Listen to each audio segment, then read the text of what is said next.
ने जहरियत करके फाश गलती की, खमियाजा अब भुगतना पड़ेगा।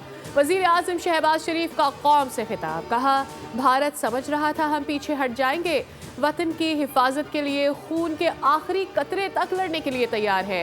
दुश्मन को घुटने टेकने में सिर्फ चंद घंटे ही लगे। हमारे शाहीनों ने ऐसा तूफान बर्पा किया कि दुश्मन चीख उठा।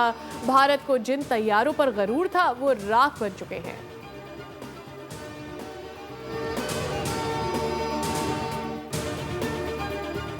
मासूम पाकिस्तानियों के खून का हिसाब लिया जाएगा। जिन मासूम बच्चों ने जिंदगी की बहारें देखनी थी, क्या ये वो दहशतगर्द हैं जिन्हें भारत ने निशाना बनाया?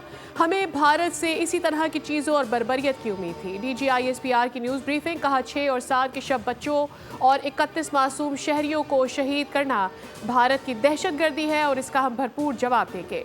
DGISPR ने भारत के brigade headquarters line of control पर चेक पोस्टें तबाह करने की तस्वीर भी शेयर कर दी।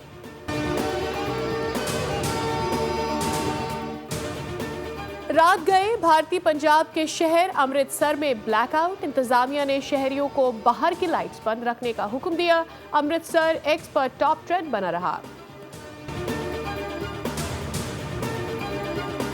अमेरिकी सदर डोनाल्ड ट्रंप ने पाक भारत कशीदगी खत्म कराने में मदद की पेशकश कर दी। कहा पाकिस्तान और भारत के साथ अच्छे ताल्लुकात हैं, दोनों ने एक दूसरे को जवाब दे दिया है तो अब रुक सकते हैं। मेरी जरूरत है तो किरदार अदा करने के लिए तैयार हूं।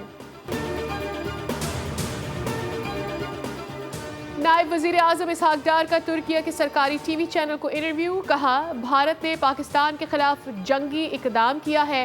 पाकिस्तान भारत को मुनासिब जवाब देने का हक रखता है। Pak Bharat national security adviser में राब्ता हुआ है। पाकिस्तान के खिलाफ जो कुछ भारत ने किया है नाकाबिले माफी है। कराची से खैबर तक आवाम यक ज़बान, सबसे पहले पाकिस्तान, पाकिस्तान जिंदाबाद, पाक अफवाज जिंदाबाद के नारे। पाकिस्तानी आवाम का पाक फौज के साथ इजहार यकजहती और भारत को दो टोक जवाब। कहा पाक फौज के शाना बशाना भारत में दाखिल होना चाहते हैं। शुरू इन्होंने किया था, अब खत्म हम करेंगे। पाकिस्तानी कौम दुश्मन के मुकाबले में एक सीसा पिलाई दीवार बनकर खड़ी है।